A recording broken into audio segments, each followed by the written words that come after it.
It would not be the end of a quarter in the film industry if there weren't major release date shifts during the pandemic.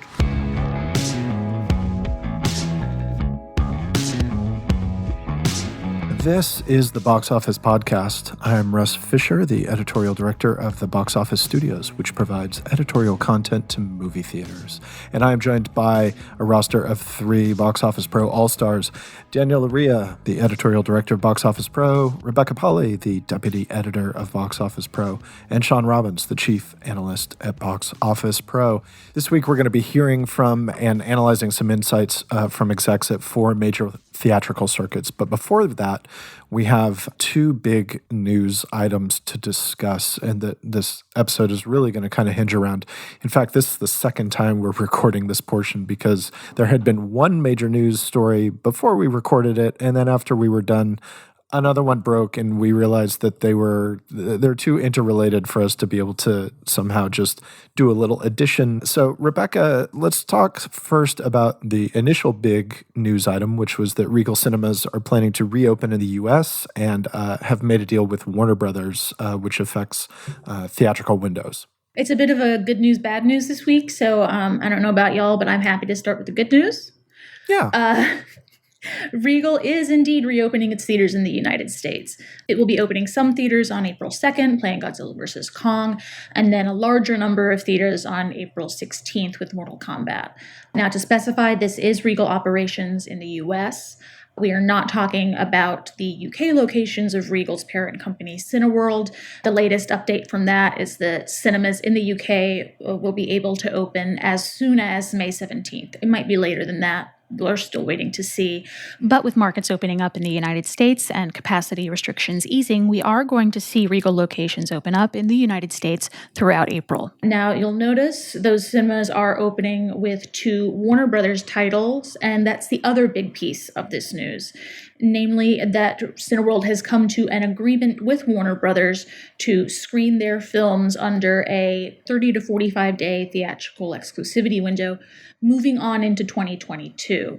Now, this is interesting in multiple ways. You know, in 2021, we're seeing Warner Brothers push their slate day and date in theaters and on HBO Max. There's been some speculation that, are we going to see that continue beyond the pandemic? And now, at least with Cineworld Regal Theaters, Warner Brothers properties moving forward are going to get some sort of a theatrical exclusivity window. With this new agreement with Cineworld, Warner Brothers is kind of lining itself up in the 30 to 45-day window period that Paramount, in their investor call a few weeks back, also said they were going to be in for their major titles. What's interesting to me is you look at Universal, which was the first major studio to start making these deals with exhibitors, and their theatrical exclusivity windows for some titles is as little as 17 days. Daniel, that seems like a pretty big discrepancy there. Yeah, there is a discrepancy there, as you note, Rebecca, but I think there's also a difference that exists in the sort of movies that these studios are putting out, right? So you have Universal that has a specialty brand under its wing, Focus Features, that releases several movies that aren't going to be that great big blockbuster that are going to gross $300 million for 17 weeks, right? They have a lot of independent art house titles where they consider 3 weekends, 17 days, is probably a fair representation of where they're at with these films, so they don't have to double up on a marketing spend 3 weeks down the line for the home entertainment release. Now, that is obviously different from both Paramount and Warner Brothers, that while they do have award contenders, they don't really have an entire distribution outfit dedicated to them. That's why what we're seeing here is a 17-day window for really a specialty brand from a major studio. And most of those Universal titles from Universal proper, most of those big multiplex titles, they will likely hit that 30-day exclusivity window. We didn't see that with Croods, but Croods was put out during a time when a lot of theaters were closed. Now, 30-day exclusivity from Universal, that's what, 5 weekend, guys? That's also more or less the indication we've been getting from Warner Brothers and from Paramount. They cite 45 days for some titles, 30 days for other titles. it all reminds me that this like 45-day period that we're really looking at a sweet spot here. It reminds me of those discussions that some reporting in both Deadline and Variety noted around Martin Scorsese's Irishman from Netflix, when that was trying to get a wide theatrical release, where, according to that reporting, Netflix was really pushing for a 30-day exclusivity window, which was actually the exclusivity window that went to Noah Baumbach's Marriage Story, if I'm not mistaken. But exhibitors were really pushing for a 60-day window. So essentially, that wide release on something like The Irishman didn't happen because we couldn't meet at the middle. The middle is 45 days. Now, Shawn, that's not the only part of the theatrical exclusivity conversation from this weekend. As we know, we might have the best laid plans, but Disney, the number one studio out there in terms of box office grossing potential, just came out with some breaking news. Can you unpack that for us? Right. It would not be the end of a quarter in the film industry if there weren't major release date shifts during the pandemic. So the biggest news, Black Widow. We've all speculated and kind of expected some news for a while.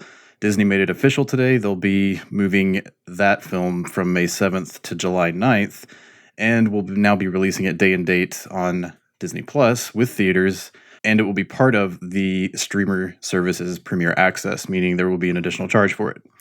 The same will be done with Cruella, although its theatrical date will remain May 28th. The next biggest announcement, which to some may be the most surprising, is that Pixar's Luca will now be exclusive to Disney Plus, still releasing on June 18th and not part of their Premier Access package. And in addition, because of Black Widow's move to July, that also pushes Marvel's Shang-Chi to Labor Day weekend, which is probably going to be an interesting topic to discuss here in a couple of minutes. The studio also moved Free Guy from May to August 13th. The King's Man will now open December 22nd. Deep Water will now open January 14th of next year, and Death on the Nile will go February 11th of next year. There's a lot to talk about there. Right. Black Widow, I think we expected it to go hybrid, and but that Luca thing is really a kick in the teeth. I mean, that's the second consecutive Pixar movie now going straight to Disney Plus, and not even at a premium price point. Just you're a subscriber and you get it. I don't know if loss leader is the right way to term it, but certainly, Disney used Soul as a thing to get people to sign up to Disney Plus. Clearly, they're using Luca in the same way. But I agree that that's a pretty big hit. That the summer's big original IP from Pixar is going straight to Disney Plus. Just especially coming right on the heels of these theatrical reopening announcements, it really seems like this is brutal timing, if nothing else. And you got to wonder which circuits kind of knew this was coming, and what some of the behind closed doors conversations about these moves have been between Disney and exhibitors. Especially Shawn, as we've discussed before. I mean, in so much as anything can be said to have performed well during the pandemic, it's kids' movies that have performed well consistently and that have continued to bring families in throughout their run.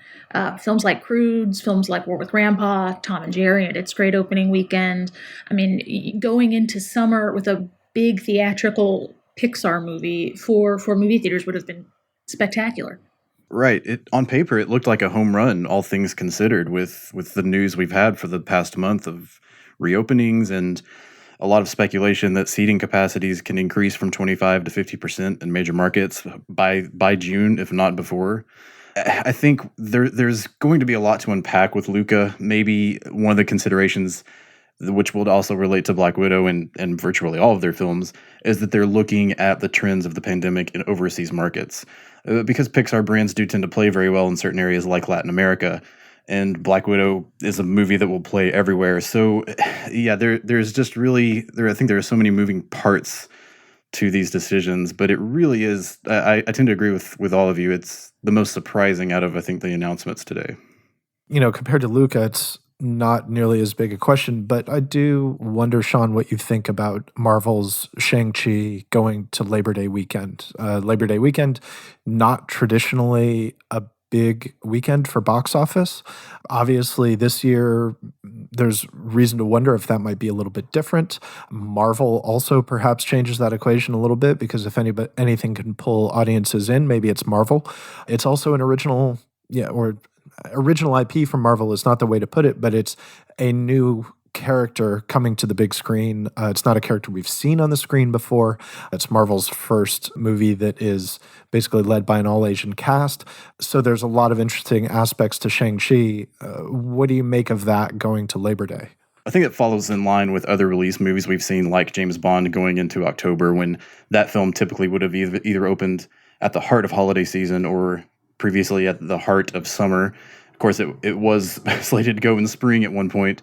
So this kind of goes back to pre-pandemic shifts in what we look at as the movie-going calendar. And maybe this is a one-off exception. People are just going to be coming back into outside life, like going to the movies throughout the summer. And I think that will extend well past the summer. So Labor Day could be an exception this year. Maybe it starts a new trend, not unlike comic book movies reversed the opening of summer movie season from Memorial Day to the start of May in decades past.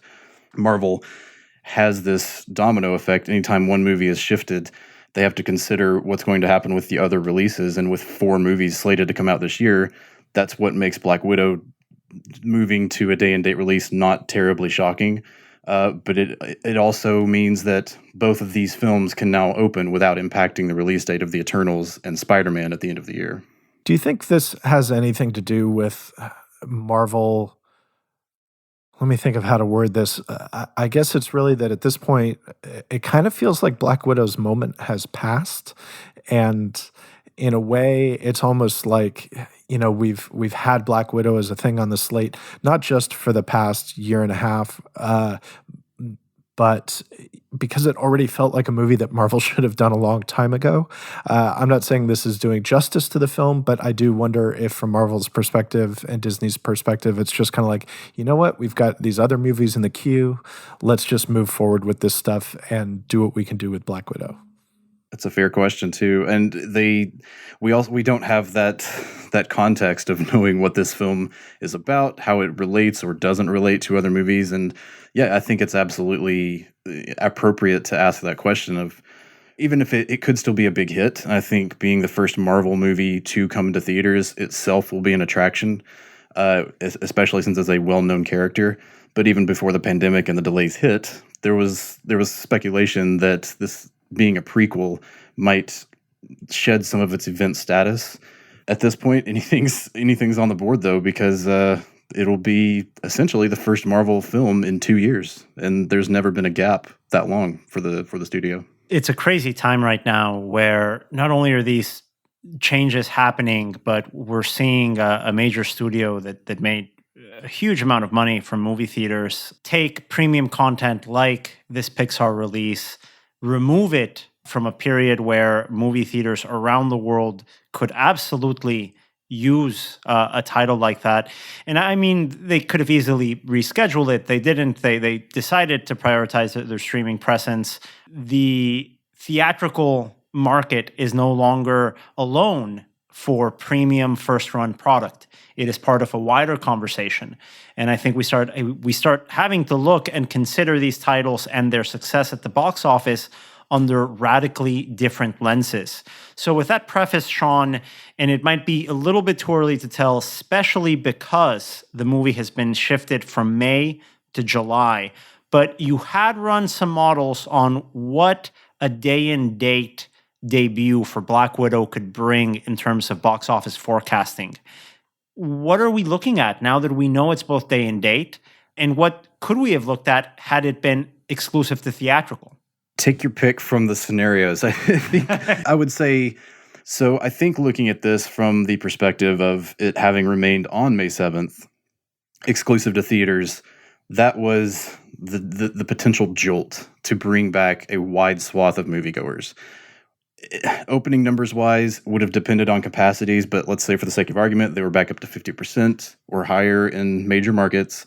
And let's also, kind of presume that marketing was pre-pandemic levels. Maybe it looks at 75 to 100 million type of opening. That would have been like the big kickstart and probably lower than it would have been pre-pandemic.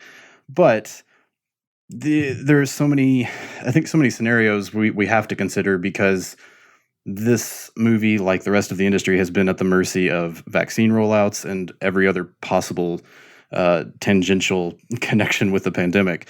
So looking at it from a day and date perspective, I think this now looks maybe more like a 40 to 50 million opener.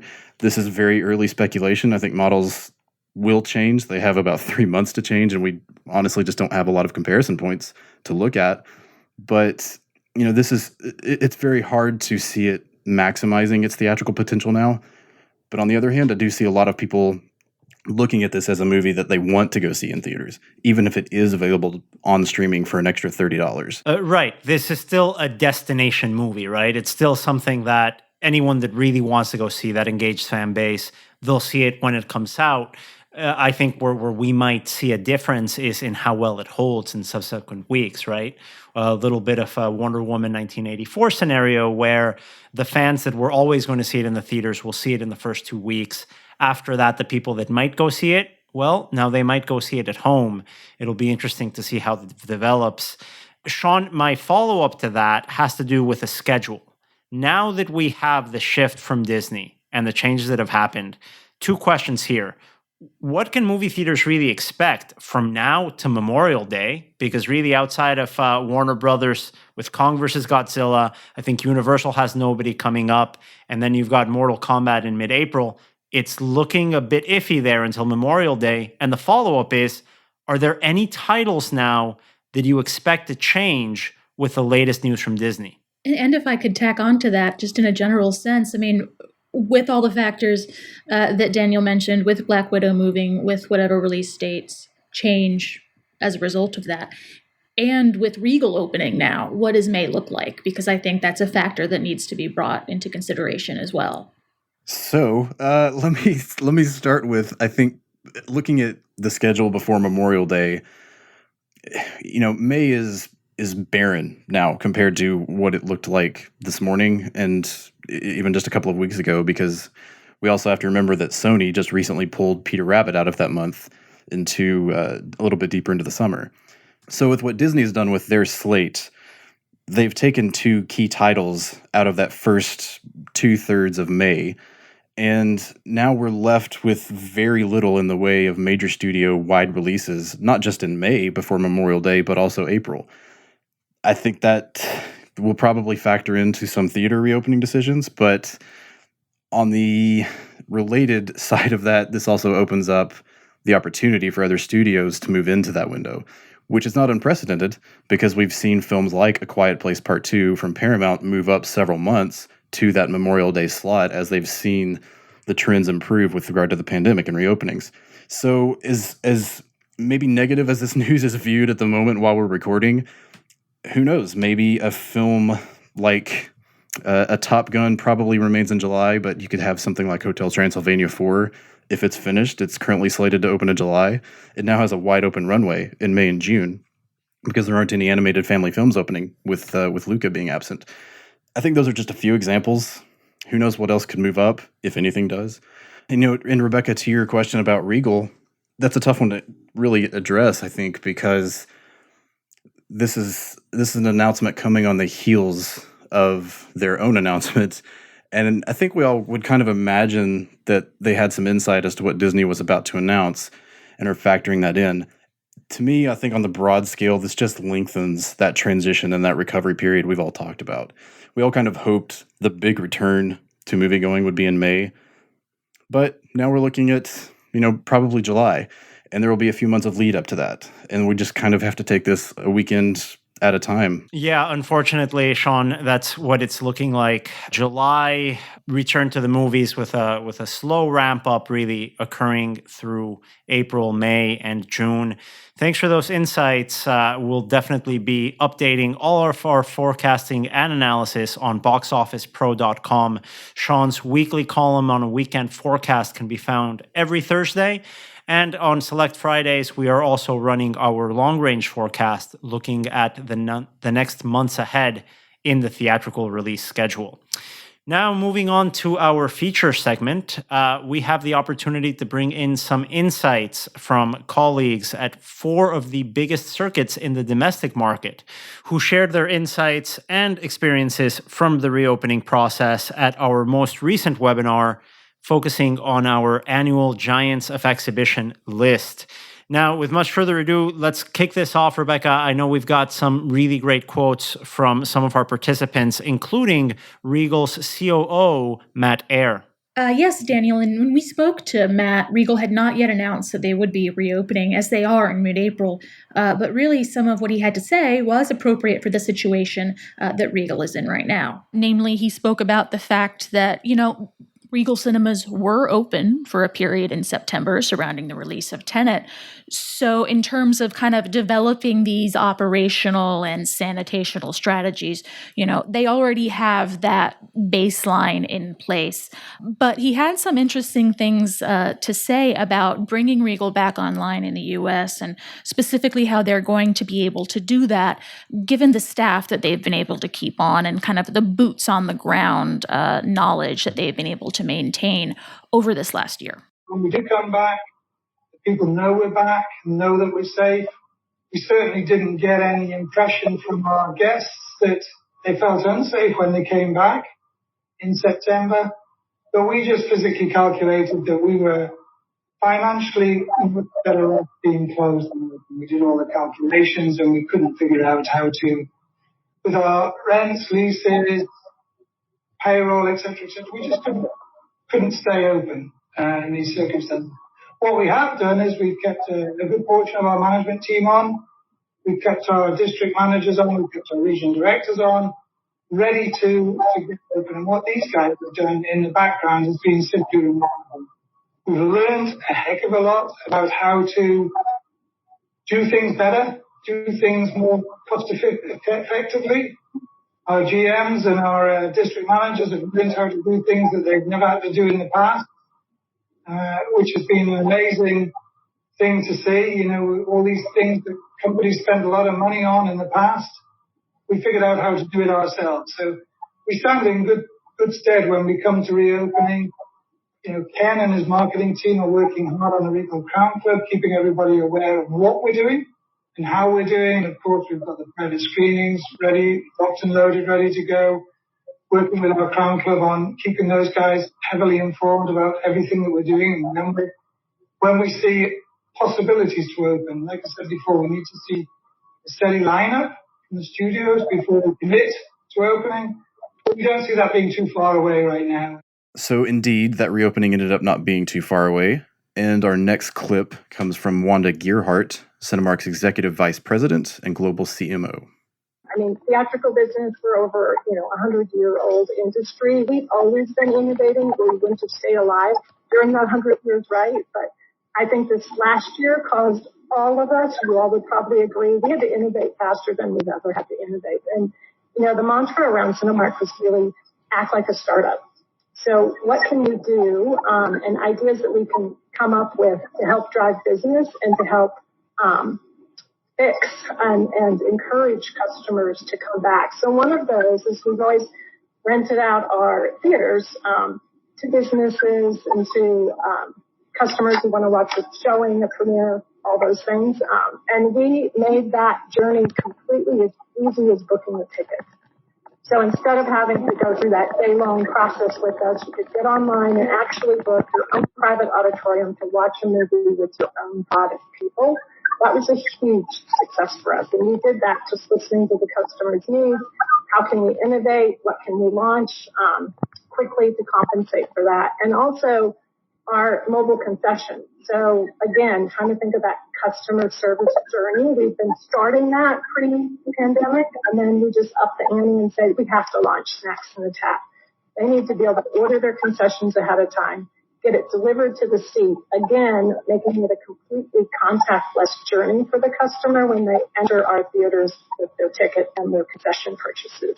And I think those are some interesting insights that Wanda gives in the digital experience for the moviegoer. It's something that here at Box Office Pro, over the last 5 years, we've written about a lot, about how there is a digital disruption coming to the cinema industry, not only through the streaming platforms. I think that's not really a direct competition since it's more of a home entertainment conversation, but that digital disruption is coming in through having mobile ordering, through having e-commerce, updated websites, new apps.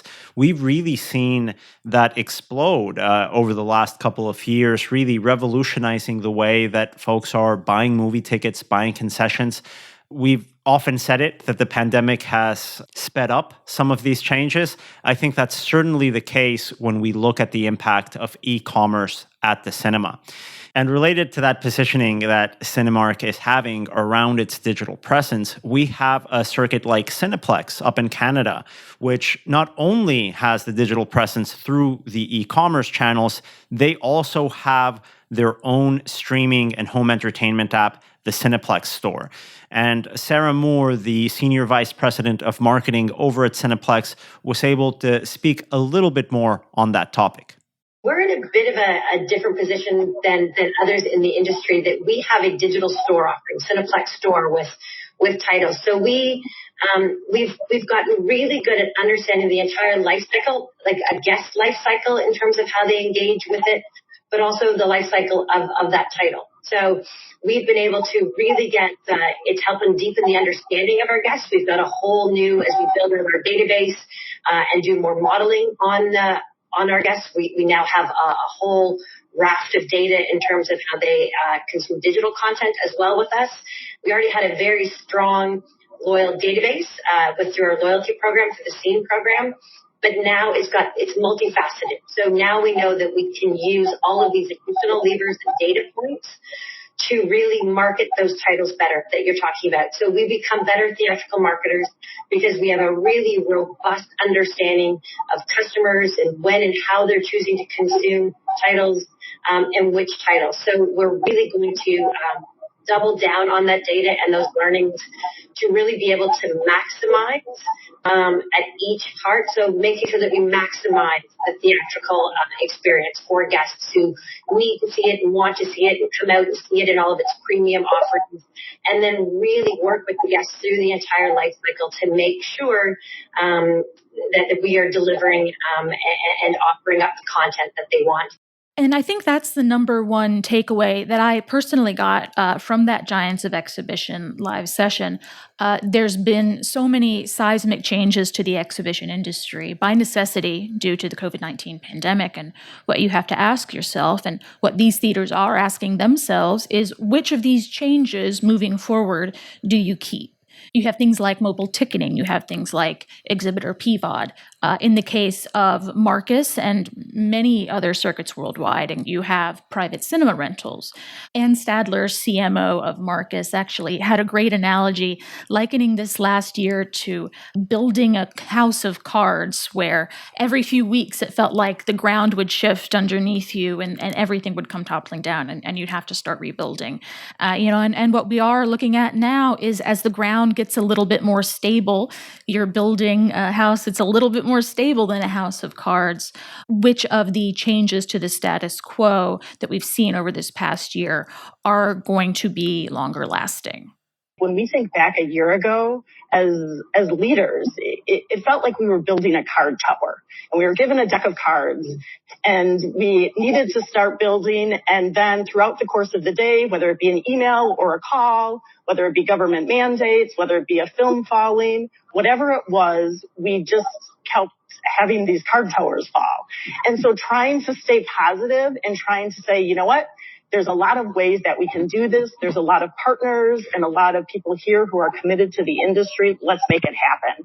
And so that's where we did get creative. Even when we were closed, what are the assets people love? They love popcorn. Let's do curbside drive-up popcorn. You would not believe how appreciative people are.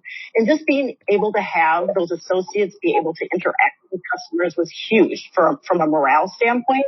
And having that little bit of revenue just helped, again, from a business standpoint, to be able to show we're trying, we're doing this, and let's keep as many associates as we can. We launched our Marcus parking lot cinemas, which were, we put screens on the outside of buildings and took advantage of people in their cars with social distances as others did. We sold our Marcus movie fun packs and popcorns and offerings that people could send to themselves or their loved ones to enjoy that movie at home while they were closed. And that was Ann Sadler, the Chief Marketing Officer over at Marcus Theaters, the number 5 circuit in the North American market. And again, you can find out when our upcoming box office live session webinars will be taking place by going on our website, boxofficepro.com, and clicking on the live sessions tab. You'll be able to find the entire schedule there of our upcoming sessions. And guys, it's been a crazy first year in starting a podcast, and I think especially working on a trade publication around the movie theater industry. But I wanted to thank all of our co-hosts here today, all of our listeners and colleagues in this industry. And as we enter our second year, I wanted to give a shout out to our producer, Caitlin, who has been with us from the very start. Caitlin was really very responsible in getting this podcast up and running, getting the right teams involved. She introduced us to our producing partners over at Record Edit Podcast. She will be stepping away from the producer's role in this second year. So on behalf of everyone here at the Box Office Podcast, Box Office Pro, and the Box Office Company, we wanted to personally thank our colleague Caitlin for all of her magnificent work in getting us up and running. Thank you, everyone, for listening once again. The Box Office Podcast is produced by recordeditpodcast.com. This episode was created by Daniel Loria, Rebecca Pahle, Shawn Robbins, and me, Russ Fischer. Join us again next week for more analysis and discussion of the upcoming box office landscape. Take care.